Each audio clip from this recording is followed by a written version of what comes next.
everyone, and a very warm welcome to this special session at Ananke. I'm Namrata, your host for today, and I'm absolutely delighted to be here with all of you for what promises to be an insightful and inspiring conversation. We are thrilled to be joined by the incredibly talented writer, journalist, and storyteller, Annie Zaidi. Annie has consistently pushed the boundaries of narrative with her powerful explorations of identity, gender, politics, and belonging. Today, we'll be diving into her latest book, The Comeback, a poignant, compelling work that speaks to resilience, reinvention, and the quiet power of starting over. Before we dive in, let me quickly introduce Annie Zaidi for those who may not be familiar with her incredible body of work. Annie Zaidi is an award winning author, playwright, and journalist. Her writing spans genres and formats. From essays and short stories to plays and novels, she is the recipient of 9 Dots Prize and the Hindu Playwright Award. Her works often explore themes of identity, gender, caste, and the human condition with striking nuance and empathy.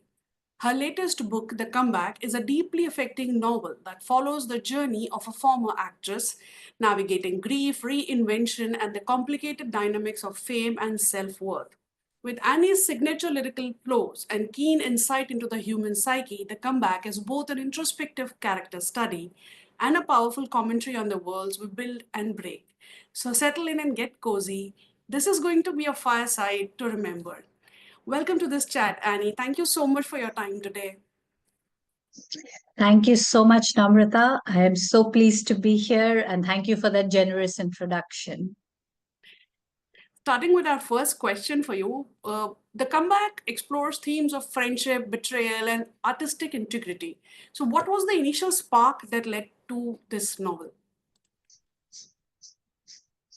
So there's several sparks, really. I think one of the biggest triggers for me writing it was the fact that I was missing theater so much.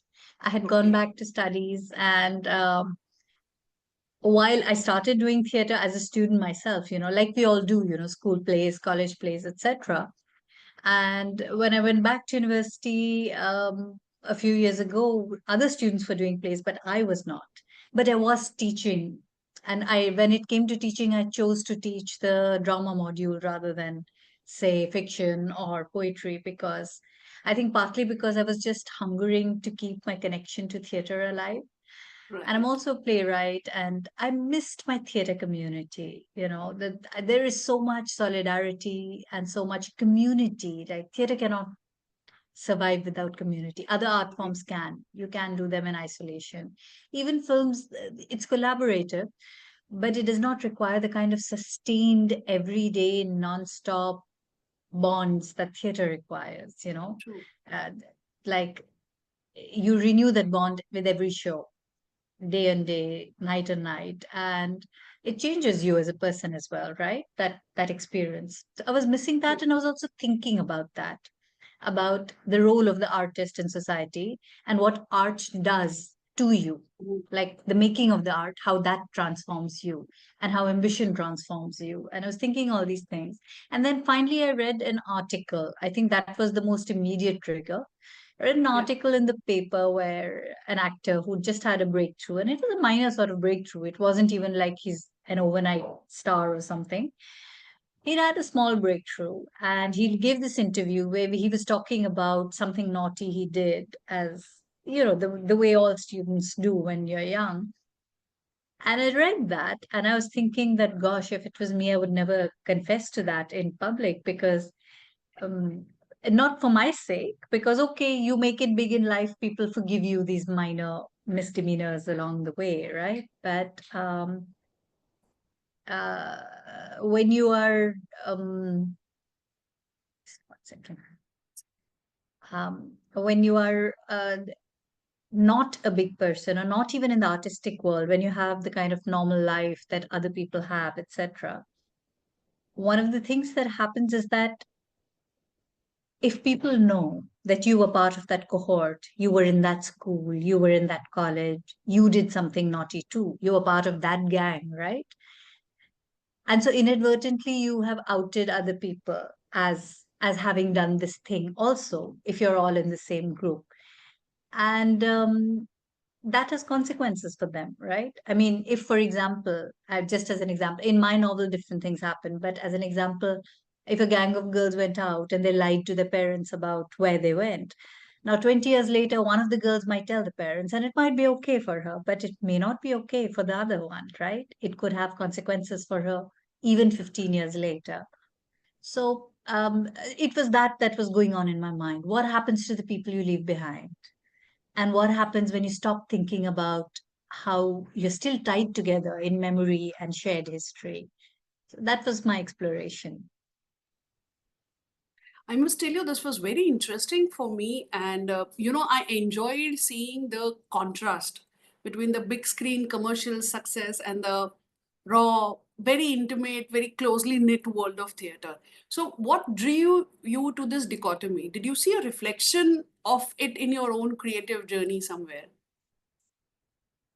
Not so much in mine because I'm interested in film and I was sort of also dabbling in a bit, like I made a few short films and I was trying to write for bigger films. That didn't happen for me. I would have liked it to happen, but I would still like it to happen. It's not too late. But the thing is that because having been in a, I'm outsider, sort of as a writer, you're outsider to both processes. Yeah. Um, as a playwright, you may be invited into the room to be part of the rehearsals, etc. But ultimately, once you've written the script or that your job ends there at that point. But I was witness to other people's careers over the years. People who started out in theater, got a break in films. It's over 10 to 15 years that happens, right? People who were still Yeah. like, they had bit parts, like extra parts, they have two speaking lines in a play. And then 10 years later, they're the lead in a major show or something like that. And one part of me is very proud, to have seen that happen, to have been part of their journey, even in a small way. Um, but I can also see that for them the struggle must be there, that what do? They started out in theater. If you're actually passionate about theater and you've sort of begun to make it, you have a choice before you. Do you still keep doing theater or do you then just keep Yeah. chasing the fame that cinema brings you? So I've seen that, not directly experienced it so much, but I have seen it. You actually remind me of an interview of Ratna Pathak Shah where she talks about the love for theatre and how even at this age they still keep going back. Nasruddin Shah, the actors and husband and wife, they still keep going back to do theatre because that's what fuels their creativity. So your statement actually reminds me of that response that they had for one of their theatre plays. So coming back to this novel is as much about personal redemption as it is about the transformative power of art. Did you intentionally set out to explore how art, especially theater, can be a means of healing? Um, no, I don't think, not consciously, not Hmm. consciously. I think, also, I think because I've seen how hard it is, the hard work that goes into it, it's not restful in any way. It is healing if you take a long term view. Like if Right. you think about something disruptive that happens in your life, and then you think about doing theater and the processes that help you deal with the emotional trauma, etc.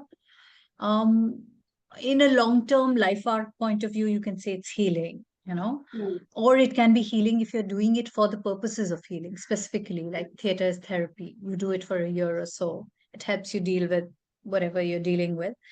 Um, but for people who are practitioners, it's actually very stressful. It's a very Hmm. stressful life. There's never any money. The stakes are constantly high. You have to constantly watch the lighting, watch the music, watch the cues. It's not restful in any way, like it's not even restful for the audiences actually, because you have to grip them and engage them, and there is joy in it. Uh, but it's a it can be in its own way very intense. It's an Right. intense experience. That's true. Very, very aptly said that it is intense. So one of the things that you talk about in this book is cancel culture. Do you does this way anyway is inspired by the real events in the world of cinema that we are seeing right now, or on social media. Because we just had a session where we were talking to authors where they were saying that we have reached a phase where everybody's scared of even sharing opinions on social media because of this cancel culture. And it was refreshing to see that in your book, that okay, somebody's talking about it. I address it peripherally, not Yeah, head on. not yeah, And but yeah, I think we've also social media is a problem. And I think this is something I've been saying on my own social media feeds that um I think there was it an Urdu share, something I'm forgetting the exact wording, but something to the effect that even if you're having a disagreement with someone, you leave it at a tone and in a way that when you meet the person next time, you can still shake hands with them. Civility, and dignity, that disagreement. I think what's happened with social media, because it's spaceless, and so even if you're arguing with people whom you do know in real life, you end up putting words in ways which are very hurtful, which maybe you would not have said to their face.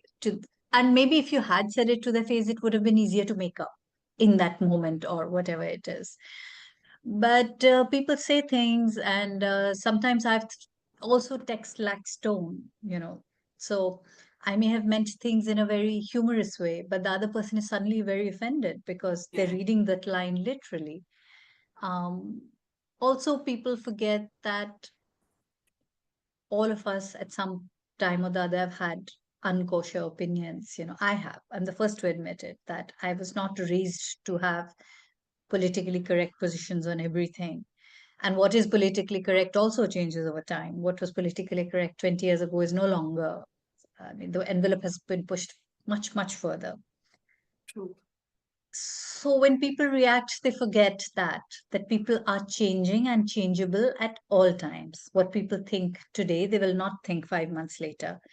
But the lack of civility pushes them into a corner. So they end up defending positions that they would otherwise not have defended if you just had a gentle conversation with them. That is one problem. The other thing is the other aspect of it, cancel culture, is that there are people who demand that a certain person who has been cancelled be cancelled from all real life spaces as well. Like they should not be invited to give talks, etc., etc. And there's two sides of it. One side is that has that person actually made someone feel physically unsafe? Is that person a threat in some way? In that case, I would say that, well, if people are right to demand, I don't want to be in the same room as that person, perhaps. And then it's on you to have to you have to pick a side sometimes. The other side of it is that someone said something very minor or perhaps ill considered, but is not in any way an actual threat, and you demand that they lose their jobs, etc., etc. And that I feel is going too far, perhaps, or just is ill considered, because that kind of attitude will come back to bite all of us. At one Yeah, point or another, all of us will say something stupid. And yeah, so I think there's a difference also of just saying and doing, like expressing an opinion, and what kind of opinion is it. There's a difference between calling for genocide, for example, like yeah, if someone's saying that, and just saying something stupid like the wrong kind of gendered remark or something like that, sexist remark, in which case I would say, yeah, okay, that person can be salvaged and is not necessarily looking to hurt someone. right. I agree. I agree with your thoughts there. So, Annie, we have read your works. I've read all your works, and you've been writing across genres. So, how does this impact your storytelling? How does this shape your storytelling? How does that impact the way you look at writing when you're writing across genres? I think it impacts my work a lot, a lot. I think so. For example, I started out writing poetry, etc., as a student, and then I think I was writing a very different kind of poetry. Partly because my life experience was so limited.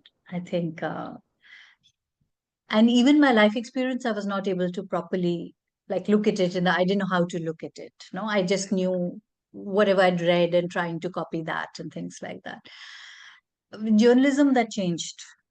Journalism took me to new experiences. It also gave me a new way. So, for example, there's this set of poems I've been writing or trying to write. And that comes directly from my journalism experience and from working in the media and knowing also the power and the manipulation of media and what media puts in and doesn't put in. So the series is all like I take a line that I've seen in the newspaper, a headline or something, a headline or a subheadline, which seems to suggest one kind of reality. And then I write a poem in response to that reality, which describes something which actually the newspaper is not saying, the things that they're not saying. And that can be a fun thing, but it can also be a very dark thing. And so I started that as a way of just toying. But if I was not a journalist and if I did not know how media reports are written, then I would not be able to write those poems. Similarly, Prelude comes from being a playwright and from the struggle to find the right genre to tell this story. I didn't know how to tell this story. I wanted to tell it. Mm, but all I was doing was hearing voices and hearing conversations. So first I thought, shall I try a play? Then I was like, no, maybe not play, maybe monologues. Then I thought, okay, but monologues. I wrote a series, but I was like, okay, this doesn't look and feel like a play. So what am I trying to write? What do I have at my hand? And novels, thankfully they're a very liberating genre. You can write a novel in any form. You can write a novel in the form of letters, in the form of dramatic sequences, even in the form of purely newspaper reportage, if that's how you want to write it. So I found that the novel's form afforded me the kind of freedom that actually drama was not giving me. But I still chose the techniques of drama, the interior monologue, to tell as that the principal form of the story.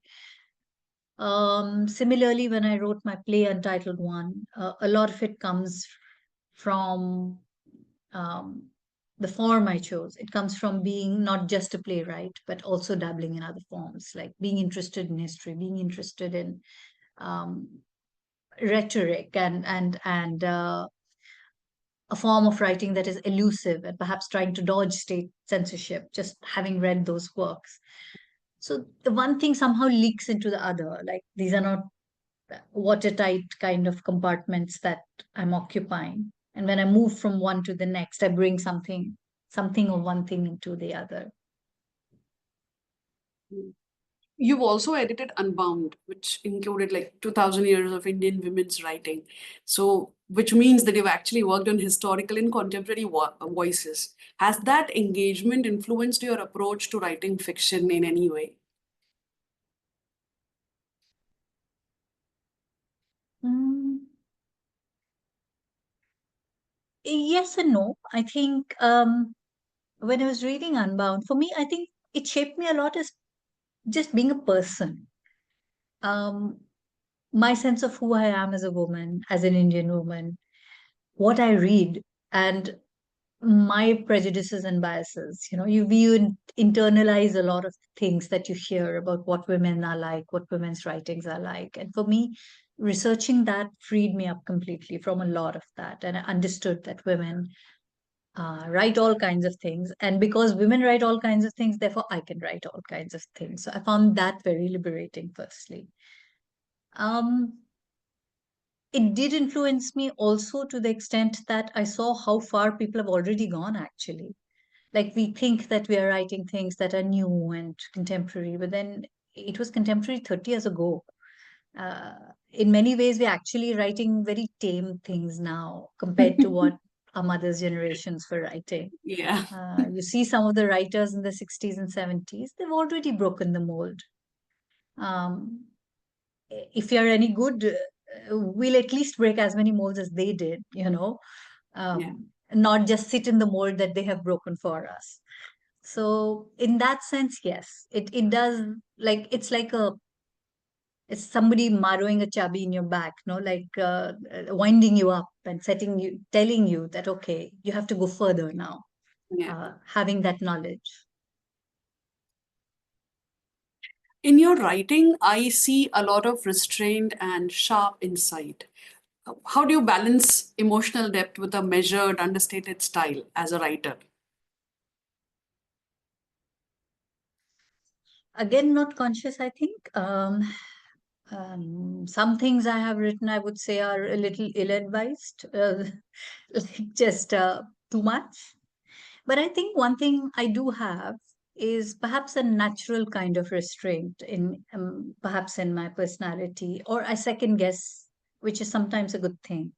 Like if I'm writing something and I'm quite angry, or I have a feeling that this might cause some kind of reaction, I sometimes let it sit in my drafts folder. I'll sleep on it overnight. I'll wake up the next morning and I'll see, am I still feeling, is the temperature of how my feelings still as urgent, as hot? Do I need to lash out in this particular way? Have I been unfair? Have I painted too many characters with the same brush? Um, Sometimes it happens that I'll get up in the morning and I'll feel like, okay, this was too much. Dial it down a bit. Sometimes I'll sleep on it 3 months and I'll come back to it and I'll say that, okay, maybe I'm not ready to actually go far enough. Maybe I'm not angry enough yet. Yeah. That I need to get a lot angrier before I can do justice to this piece. Um, so that also happens. But I do tend to bite my tongue a little bit, and for better or worse, whatever that is, I like to kind of just stop and ask myself that, is this really what you want to say? That's very helpful for me as a writer. So, coming back to the comeback, you examine egos and redemption in this artistic world in the novel. Do you think all artists at some point struggle with balancing personal ambition with ethical responsibility? I think artists are more conscious of it. I think Hmm. everyone does. Like ethical Okay. responsibilities, it's always, right? It's always there. Like what you're buying, which company you're buying for example, in your job, you're being asked to cheat in some way, bend the rules in some way. All of us face that. Whether or not to steal electricity from the neighbor.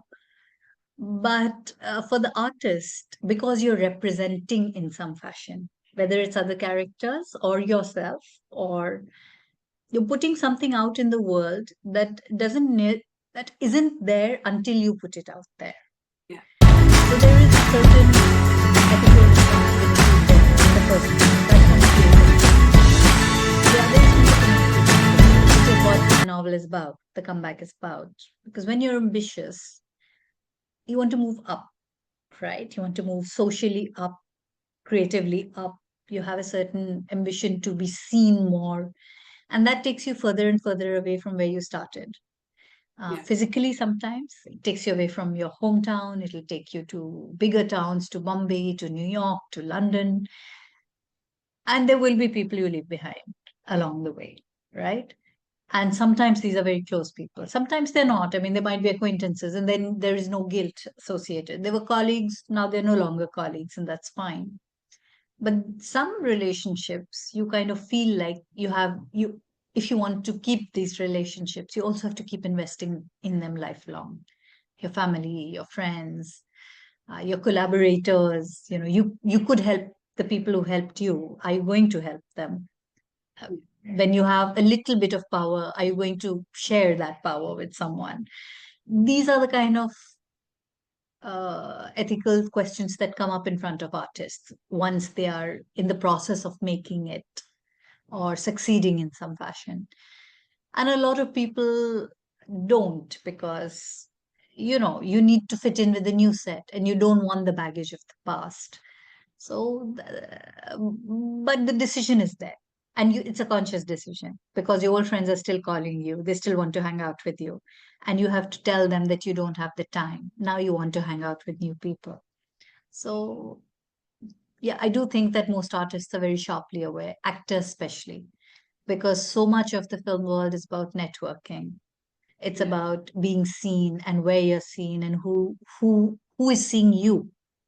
So you have to be there for those people to see you. But then that means you have to abandon some other space, like physically abandon some other place.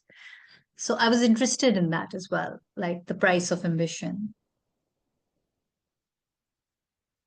That's interesting to know. So, any prelude to a riot explored communal tensions and generational shifts. So do you see the comeback as continuing your exploration of socio-political themes, or does it mark a shift in the focus?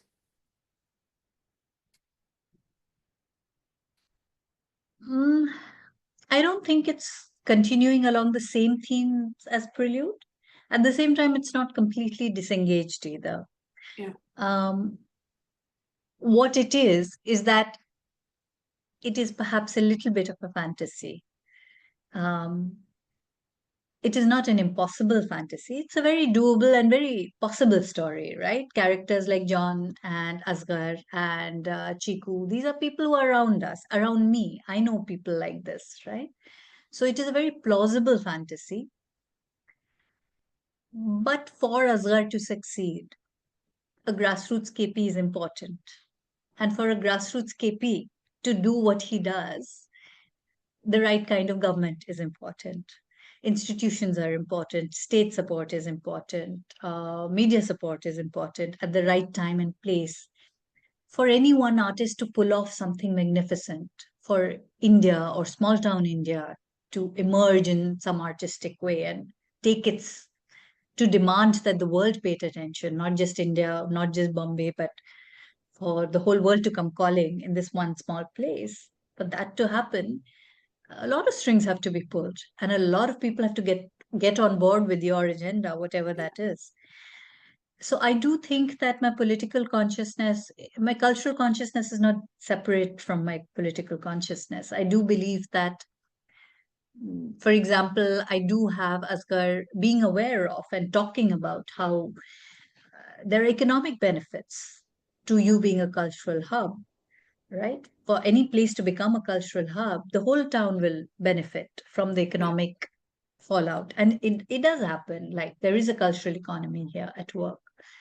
And I make my characters aware of that economy. And I am aware of that economy because, how will people get work? People get work if you create work for them.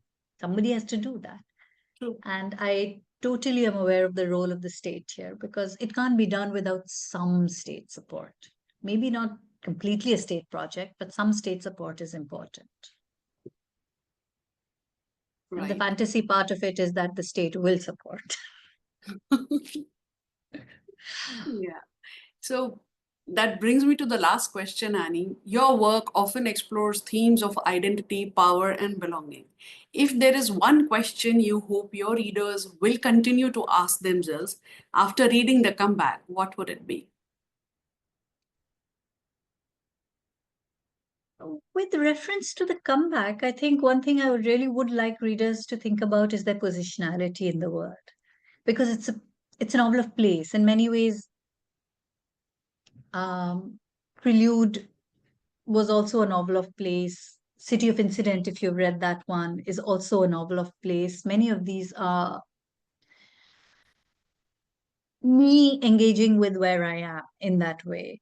Basa is not a place I've lived, but Yeah. Basa is what could be, it's like this fantasy place as well. Um, think about where you're from and think about what you can do, whether in that place or any other place. Do you require the place as such, or even if you've left the place, what has it done for you? It could have made you a better person, a worse person, a stronger person, a resilient person, left you traumatized. But I do think that knowing what a place is and what makes this place what it is, there is a kind of power in that also. And sometimes it's just nice to also just think about the possibilities there. Like Yeah. so many of us move from one place to another, but also we in that place could do so much for that place if we allowed ourselves, gave ourselves permission to stay, to put down roots, to collaborate, to look for the talent in that place. I think that is one thing I definitely want readers. The second thing is also the thing about to think about our dreams a little bit. We all have dreams of stability, for example. We all have dreams of love, finding love, of stable love, of money, whatever it is, being seen, becoming somebody in the world. Um, and those are all valid and legit dreams, I think. It doesn't need to be in the artistic world, it can be in any world. But there is a cost attached. And what is the price you're willing to pay? And who else is paying the price with you? That is another thing that I'd just like readers to just stop and consider. Like, and if you've hurt people, then maybe there is a way to make amends. I'm a big fan of making amends, going back and apologizing and making amends.